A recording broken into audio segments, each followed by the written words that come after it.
Binaha tayo. Umapaw kasi yung kanal. Tingnan nyo.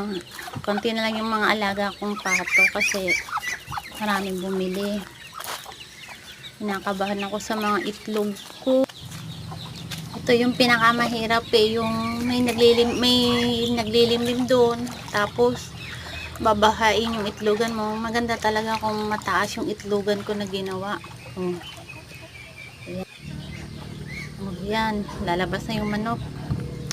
Yan yung nangaagaw ng mga pugaran ng mga pato ko eh. Imbis na hindi ka malito kung ano bang itlog yan. Kung may, ayun, naghalo na ang pato at manok, itlog ng pato at manok. Ilang kayang nangingitlog dito at napakarami. Kitang-kita yung itlog ng manok oh.